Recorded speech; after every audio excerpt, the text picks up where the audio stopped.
ایک سوال ہے، غریب نواز ہندوستان کیوں آئے؟ بہت مالدار باپ کے بیٹے تھے، بہت دولت تھی باپ کی۔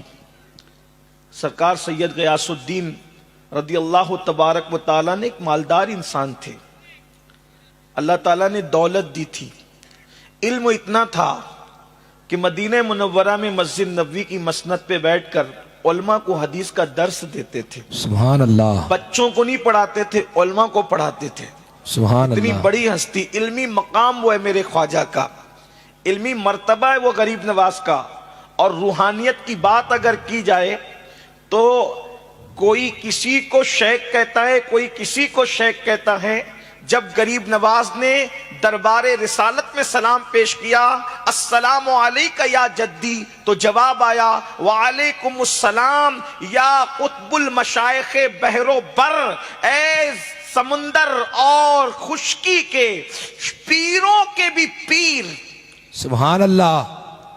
اے خشکی اور سمندروں کے پیروں کے بھی پیر کے قطب، وعلیکم السلام یا قطب المشائخ بحر و بر، سبحان اللہ۔ مشائخ بحر و بر کے قطب، تجھ پر بھی سلام ہو۔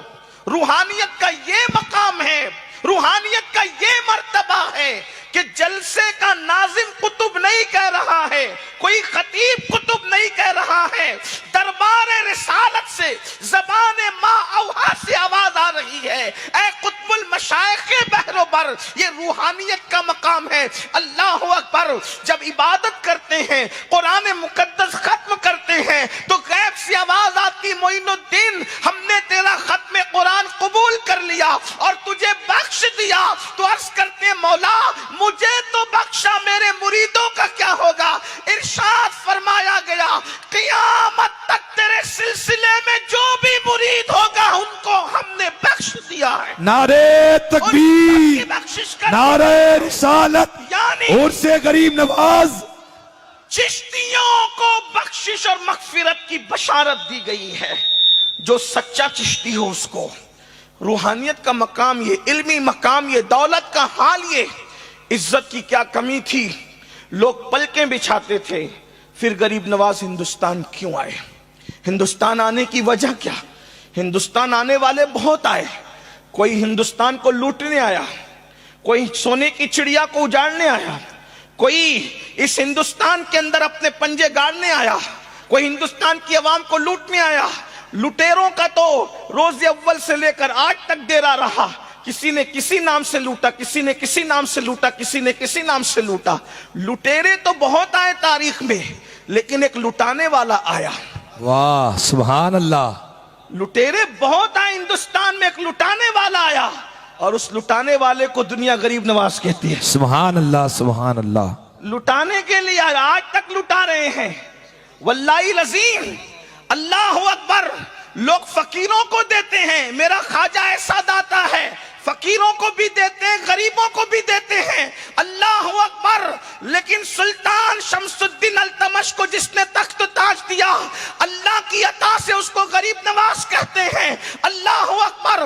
جس نے غوری کو بلا کے تخت و تاج عطا کیا اللہ کی عطا سے، اس کو غریب نواز کہتے ہیں۔ جس نے اکبر جیسے جلال الدین کہلانے والے کو بیٹا عطا کیا، اسے غریب نواز کہتے ہیں۔ اللہ کی عزت کی قسم، نہ کوئی غریب نہ کوئی امیر، غریب نواز کی بارگاہ میں جس نے بھی دامن پھیلا دیا، اللہ نے اس کی جھولی کو بھر دیا۔ روتے ہوئے آنے والوں کو مسکراتے ہوئے بھجانے والی ذات کو غریب نواز کہتے ہیں۔ سبحان اللہ کیوں آئے سبحان تھے اللہ۔ ہندوستان آنے کی وجہ کیا تھی؟ ہندوستان آنے کی وجہ چونکہ وہ ان کے نانا کے سچے جانشین تھے، ان کے نانا کے سچے جانشین تھے۔ اور سرکار غریب نواز کہتے ہیں رحمت للعالمین نے مجھ پر اپنی رحمت کے 100 دروازے کھولے ہیں۔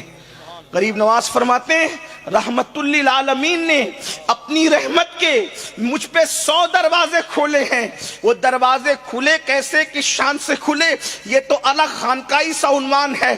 کشن گڑھ کے عوام اس کے قابل نہیں، یا ان کا ذہن اس کے جو ہے وہ حوالے سے میں متحمل نہیں پاتا کہ یہ اتنا بڑا بوجھ ان کے سر ڈالوں، لیکن اتنا ضرور کہتا ہوں رحمت للعالمین کی جو فکر تھی، فکر کیا تھی؟ رحمت للعالمین کی ایک فکر تھی کہ کوئی بھی انسان جہنم میں نہ جائے، کوئی بھی انسان جہنمی نہ بنے، کوئی بھی انسان جہنم کا ایندھن نہ بنے۔ تو رحمت للعالمین نے جب اپنی رحمت کے 100 دروازے غریب نواز پر کھولے تو غریب نواز رسول اللہ کے سچے جانشین بن کر ہندوستان کی سرزمین پر آئے۔ اب تھوڑا سا میں آپ کے سامنے ایک اشارہ پیش کرتا ہوں، ایک مطالعہ پیش کرتا ہوں، تقابل نہیں کرا رہا ہوں، عکس جمیل پیش کر رہا ہوں۔ رحمت للعالمین جہنم سے بچانے کے لیے پہاڑوں سے گھری ہوئی بستی جسے مکہ کہتے ہیں وہاں پر تشریف لائے، اور غریب نواز رحمت للعالمین کے جانشین بن کر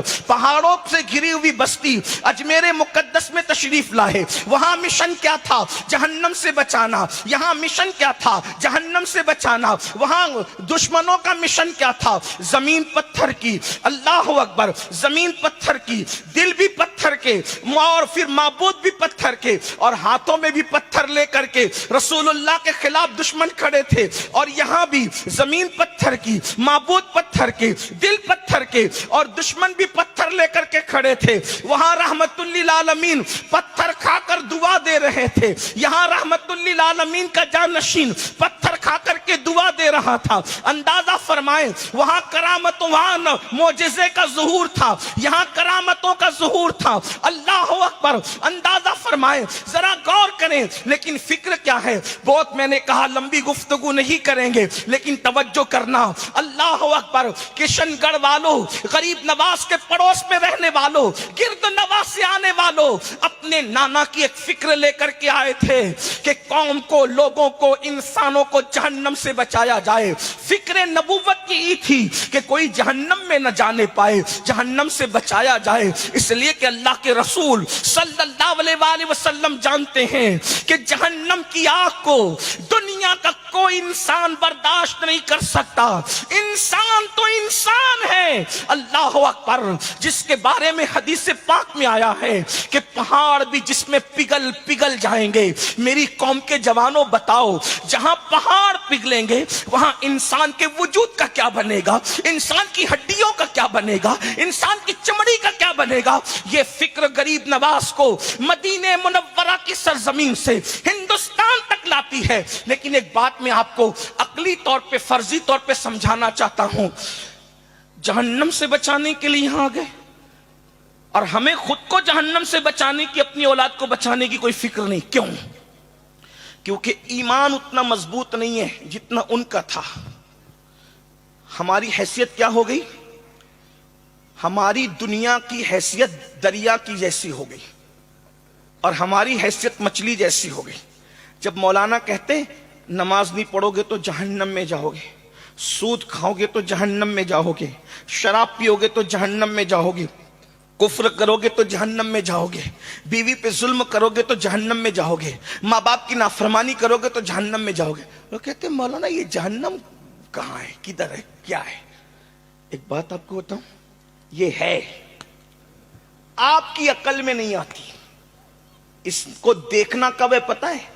جب مرو گے تو سمجھ میں آئے گا کہ جہنم کیا چیز ہے، لیکن مر کر پھر بچنے کی کوئی سبیل نہیں، تیاری کا کوئی طریقہ نہیں۔ اس کو ایک آسان زبان میں سمجھو، دریا میں مچھلیاں ہیں، ایک دانشمند مچھلیوں میں تقریر کر کے کہتی ہے مچھلیوں اس طرف نہ جانا۔ کس طرف؟ کنارے کی طرف نہ جانا۔ کیوں؟ وہاں شکاری بیٹھا ہے، جال میں پھانس لے گا، نکال کے لے جائے گا، بازار میں بیچ دے گا، پھر لوگ خرید کے لے جائیں گے، کاٹیں گے، مرچ ڈالیں گے، نمک ڈالیں گے، آگ پہ بھوندیں گے اور چبا چبا کر کھا جائیں گے۔ مچھلیاں مذاق اڑاتی ہیں، یہ جال کیا ہوتا ہے، ہم نے تو کبھی جال دیکھا نہیں۔ یہ شکاری کیا ہوتا ہے، ہم نے تو کبھی شکاری دیکھا نہیں۔ اور پھر کہتے ہیں ارے یہ نمک کیا ہوتا ہے، یہ مرچ کیا ہوتا ہے، یہ کاٹنا کیا ہوتا ہے، پیٹنا کیا ہوتا ہے، سیکنا کیا ہوتا ہے، کھانا کیا ہوتا ہے، چبانا کیا ہوتا ہے، کچھ نہیں ہے یہ سب۔ یہ سب اس بڑی مچھلی کی فرضی داستان ہے، اس کی دقیانوسیت ہے۔ بتاؤ اگر وہ مچھلی کی بات نہ مانے گی تو ہوگا کہ نہیں ہوگا؟ جب پھنس گئی، کٹ گئی، کاٹی گئی، نمک ڈالا گیا، مرچ ڈالی گئی، آگ پہ بھونی گئی، اب مچھلی کچھ کر سکتی ہے؟ کچھ نہیں کر سکتی سوائے عبرت بننے کے، بلا تمثیل، ہزار بار بلا تمثیل۔ آج آواز لگائی جا رہی ہے جہنم سے بچو، جہنم سے بچو، جہنم سے بچو۔ لوگ ہنستے ہیں سن کے، اے مولانا لوگ کیا کہہ رہے ہیں جہنم سے بچو، یہ کیا جہنم ہے؟ یاد رکھنا جس دن جہنم دیکھو گے اس دن مولانا کا قول یاد آئے گا، مخلصانہ مشورہ دیتا تھا لیکن بچنے کی کوشش نہیں کرتے تھے۔ آئیے غریب نواز اسی جہنم سے بچانے کے لیے آئے تھے۔ پتہ ہے وہ جہنم کیا ہے؟ اگر آگے وقت رہا تو عرض کریں گے۔ قرآن کہتا ہے جب جہنمی جہنم میں چلے جائیں گے، جنتی جنت میں چلے جائیں گے، تو جہنمی اور جنتیوں میں مکالمہ ہوگا، یعنی بات چیت اللہ کرائے گا۔ تو جنتی جہنمیوں سے پوچھیں گے ما سلککم فی سقر، تم جہنم میں کیسے آ گئے؟ جہنمیوں سے جنتی پوچھیں گے تم جہنم میں کیسے آ گئے؟ تو دو وجہ ابتدا قرآن بیان کرتا ہے کہ جہنمی بڑی حسرت سے جواب دیں گے، کیا؟ لم نکو من المصلین، اور ہم لوگ نماز نہیں پڑھتے تھے، ولم نکو نطعم المسکین، اور ہم لوگ غریبوں کو کھانا نہیں کھلاتے تھے۔ دو وجہ، ایک کیا؟ نماز نہیں پڑھتے تھے اور غریبوں کو کھانا نہیں کھلاتے تھے، اس وجہ سے ہم جہنم میں آ گئے۔ اب آپ مجھے بتائیں سرکار غریب نواز ہندوستان جہنم سے بچانے کے لیے آئے تو آپ نے لوگوں کو پہلی دعوت کیا دی؟ ایمان کی دعوت کے بعد آپ نے نماز کی دعوت دی۔ غریب نواز ارشاد فرماتے ہیں کوئی بندہ کوئی عمل کر لے مگر اللہ تک نہیں پہنچ سکتا جب تک کہ وہ نماز کا پابند نہ ہو جائے۔